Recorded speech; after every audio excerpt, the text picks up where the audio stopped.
Tennessee in the college football playoff. What do they need to do to get there? We discuss. The Vol Report with John Adams is brought to you by Biles Automotive Group and Big Orange Phillies. I'll tell you more about those fine establishments here momentarily. And John, Tennessee fans are excited. They should be. There are scenarios that they could even lose a game and make it into the college football playoff. I don't think you want to leave that to a committee's decision. We know that committees can make bad decisions, whether or not we're talking about sports or politics. And the easiest way, obviously, is for Tennessee to win out. Yeah, Dave, I think when you look at Tennessee's situation, 7-0, big game with Georgia looming this week after Kentucky. You think 11-1 team from the SEC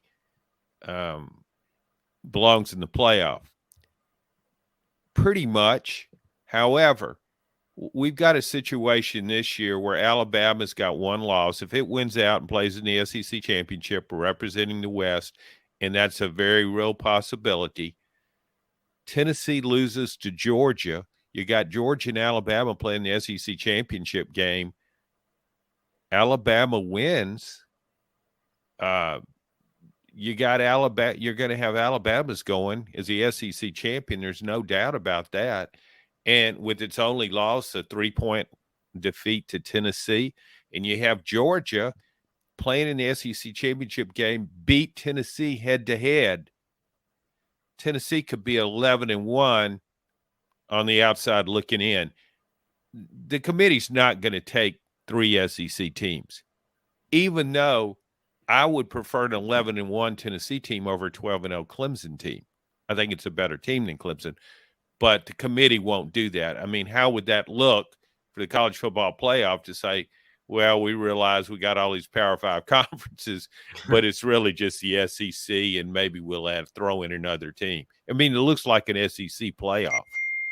Yeah, I mean, that's why I would say that what you need to do is have a formula, like the old BCS formula. No, please. No, I am down with that, where you factor in wins and losses. You don't factor in the human element at all. Like the basketball RPI, I think you could do this. Yeah, so then you go from a committee to the geeks, right? All these formulas. Do you realize how bizarre some of those formulas were in that BCS? I'm not saying that the formulas were right, John. I'm saying that you have to be able to put one together. Yeah. No, the best thing you can do is expand the playoff field. Power 5 conference champions go in. They qualify for the playoffs. Then you eliminate a lot of this stuff. And if you're deciding between the 12th and 13th team as to which team makes a 12-team playoff, I mean, come on, win more games and you won't have to worry about that. So, yeah, I mean, do you think Tennessee would get in if it's got one loss in the scenario I gave? Do you think it would get in? So let me repeat the scenario, and then I'll give you my answer. So the scenario that is one of the most likely scenarios, one of the two, I would say. I think the most likely scenario is that Georgia does beat Tennessee and Georgia wins the SEC. I think they are the best team in the SEC. However, I do not feel certain about that. I do not feel confident about that. So, but one scenario that is quite possible that you laid out, Tennessee loses to Georgia, and then Alabama beats Georgia in the SEC championship game, which is certainly quite possible. We've seen Nick Saban turn things around. In that particular case, and I thought about this a couple weeks ago, on face value, I thought Tennessee's still in. Okay, we've seen it happen before, not go to the SEC championship game, make the college football playoff. Then I ask around for some people that know this committee better than I do, and there ain't no way. There ain't no way they're going to take 3 teams from the SEC. You're right. The optics of it, even I think they would take a 2-loss team. I'm only half joking. From the people I talked to, I think there's a good chance they would take a 2-loss team from another conference just because of the optics. So let's assume Michigan, Ohio State winner is in. Okay. I think that they might even take the potential loser of that game before they would take 3 SEC teams. I think Clemson, yes, I think Clemson stumbles at some point. But to get to your original question, please like, subscribe, and share. I don't think the college football playoff takes 3 teams from one conference in under any circumstance. No, and again, that was just hypothetical. I really believe Tennessee will win out. I think he'll beat Georgia, and I think he'll win the SEC championship game in a rematch with Alabama. However, everything I think's going to happen, surprisingly, doesn't always happen, Dave. I don't know why that is. I think true. it happens. No, it doesn't work that way. That'd be nice if it did, and Yeah. that would be great. Please like, subscribe, and share. And I want to remind you that Viles Automotive Group is about integrity. There on Callahan Drive, your home for a great vehicle selection, your home for also service. And you know about integrity with Viles Automotive Group. That's what they're built on. They want, they need, they appreciate your business. So it's not like another repair shop where they say, hey, maybe this little thing is wrong, and then they add stuff on. It's integrity there. So you don't forget about their service department if you need that. John, so did you just tell me you think Tennessee wins out, beats Georgia, and beats Alabama twice? Yes. Season? Is that what you just said? Yes. I'm ruminating on that. Well, think about it. You can get back to me next week on the podcast. Let's just have a little dead air while you consider it. No, it is. Well, you were right about the Alabama game, and that shocked the world. Tennessee will be favored by double digits in every game they play, with the exception of Georgia. And you would think Georgia, they would be probably a double-digit favorite. I've been told by the guys that make the numbers about 10 or 11. But you think the guys in Vegas are wrong. Why? Well, I thought they were wrong with the Alabama spread. People aren't. They don't have people. John, you don't have to prove yourself to me. Just why? No, I think I do have to prove myself to you. No, but why? Seriously, why do you think they'll go to Athens and beat Georgia? Because nobody can handle Tennessee's offense. Nobody. If you look at who's going to beat Tennessee, you look at a team that can just simply outscore. Just forget the defense. Who can score enough points to beat Tennessee? Alabama couldn't, and it scored 49. Ohio State, I think, could. Tremendous offensive talent. So I just don't think Georgia can score enough to beat Tennessee. And yes, Georgia has a really good defense. It's good in every area. Run defense, pass defense, total defense.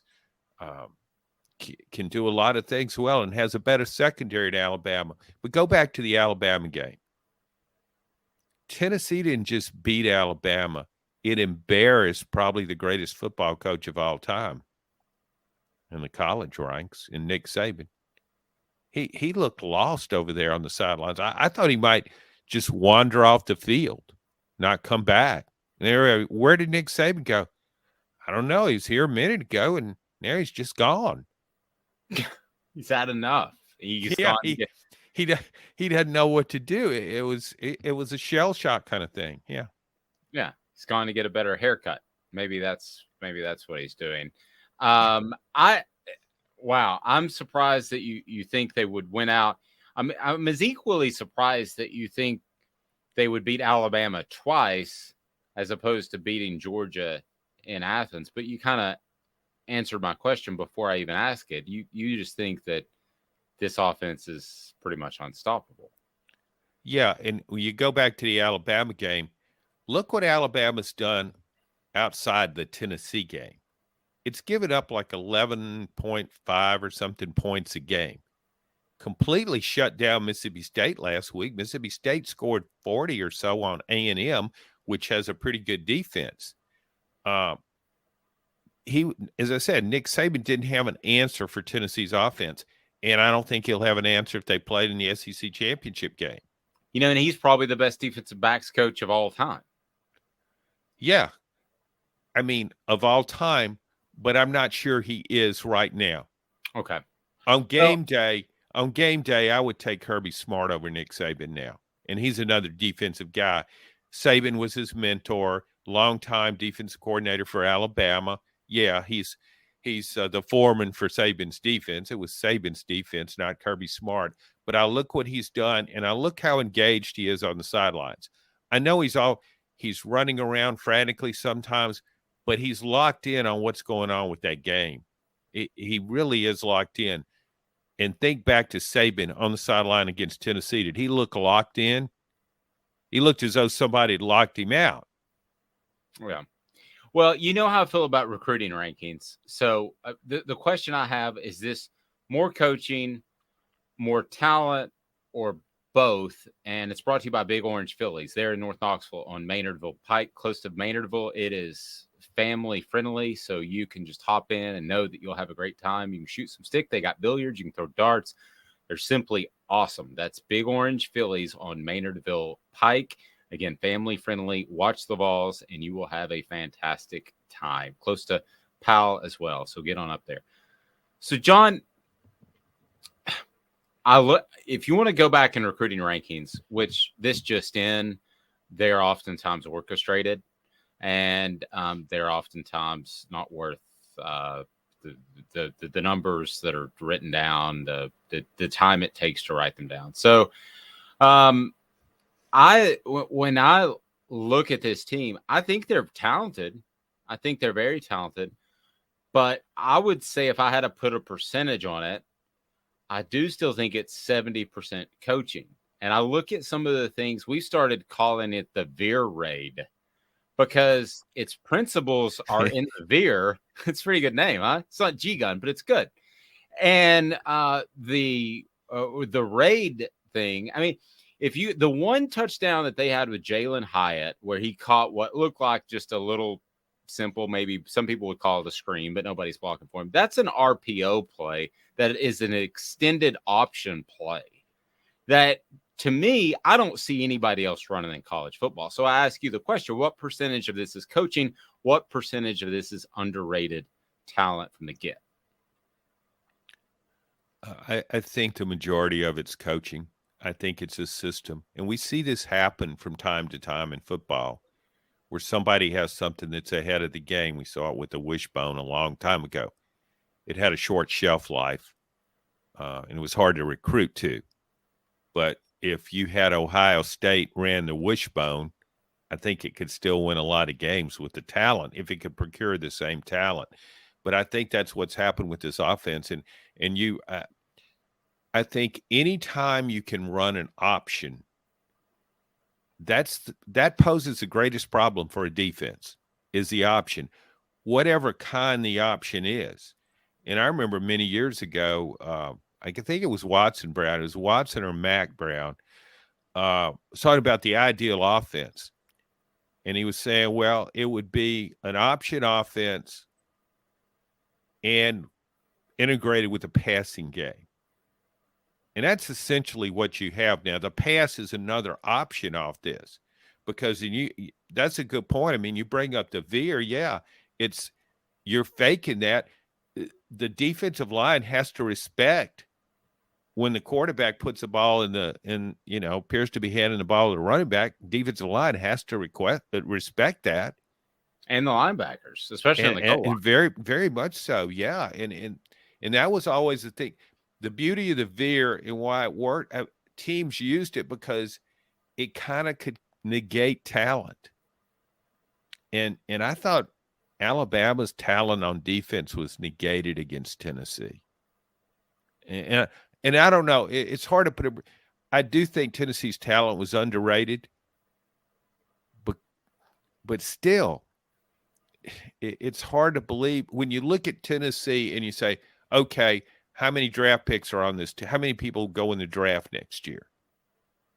It's not going to be an Alabama-like exodus or a Georgia-like exodus or an LSU going back to the 2019 unbeaten team, that kind of exodus. Just where double-figure guys go on into the NFL draft. It won't be anything like that. So, yeah, the talent was a little underrated, but I think most of this is coaching. Yeah, it's very the whole thing has been very, very refreshing to see coaching be able no matter who you're rooting for or follow, to see coaching overcome talent gaps, because that has been the difference in a lot of ways, John, for a lot of years. That's been the difference between the Alabamas of the world and everybody else. It's just they're that much better. And to see coaching and some ingenuity in there is entertaining. I don't know that there would be a team in the entire nation that would be more fun to follow or cover as a fan or media member right now. No, not at all. I mean, it's and what's interesting about it to me, and I've heard a lot of fans. We hadn't even mentioned Kentucky. There, I just did, so we can move on. Now, I just think, Dave, we've seen this in the Heupel era. Even last year, we saw this. If you put him against an average team, average talent, it's a mismatch.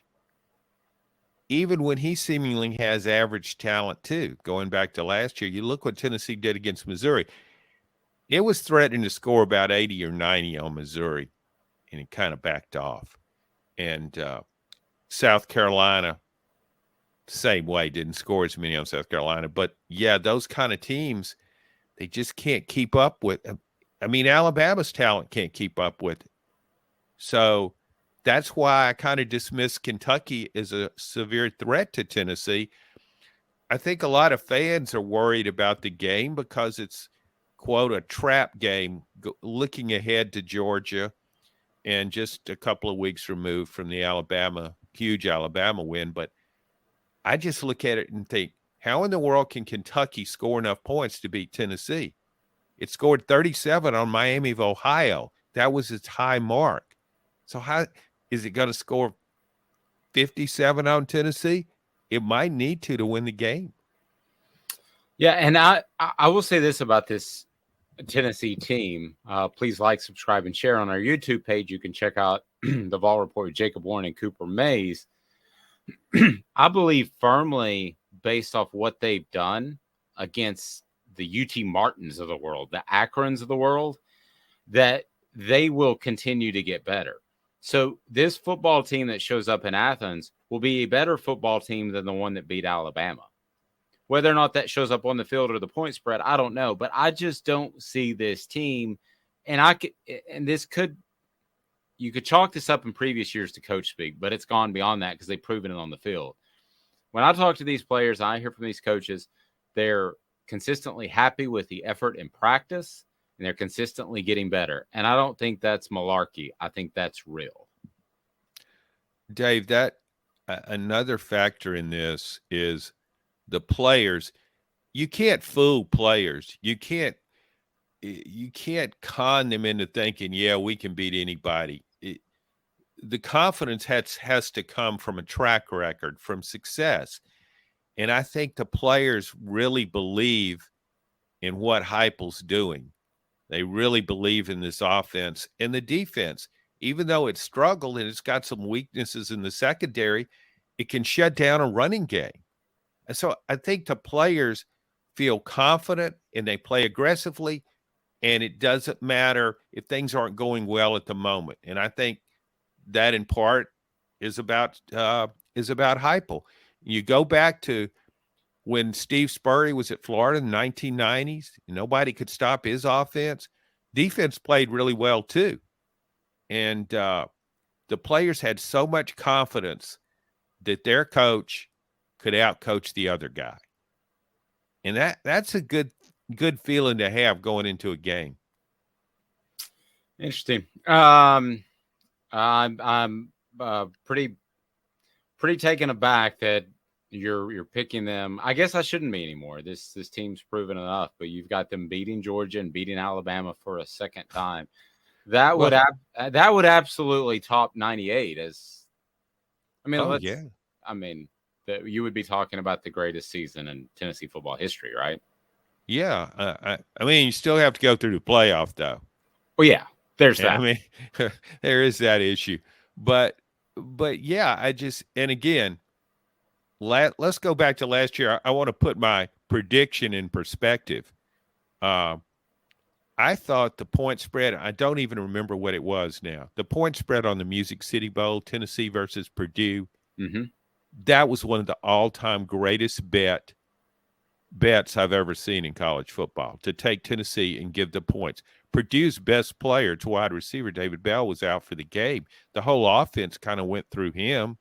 He was, and I just thought, man, this is a guaranteed, that Purdue defense. And what happens? So some tight end. Well, quarterback. I'd never even heard a quarterback threw for over 500 yards for Purdue. Aiden McConnell, I think's his name, or O'Connell, or whatever. Doesn't matter. He's not going to be on my Heisman ballot. But and that tight end for Purdue looked like a combination of Gronkowski and Mike Ditka. It's just so Purdue won the game. So that puts my prediction in perspective. That's true. That's fair. We all make bad predictions. And if I've said it once, I've said it a million times. The odds makers know the Boilermakers. So I actually haven't said that ever in my life. No. Purdue, so few. Yeah. Purdue, so few points. Yeah. The Ball Report with John Adams. He's predicted Tennessee to win out in the regular season and the SEC championship game, making news one podcast at a time. Brought to you by Viles Automotive Group there on Callahan. You'll love Viles Automotive Group, and man, they're about integrity. They've got the service department, a great car selection as well. Big Orange Phillies right there in North Knoxville. What's not to like about Big Orange Phillies? It is absolutely family friendly, and they've got billiards, they've got darts, they've got more. That is Big Orange Phillies. He's John Adams of the Knoxville News Sentinel. I'm Dave Hooker. Please like, subscribe, and share. This has been a presentation of Off the Hook Sports.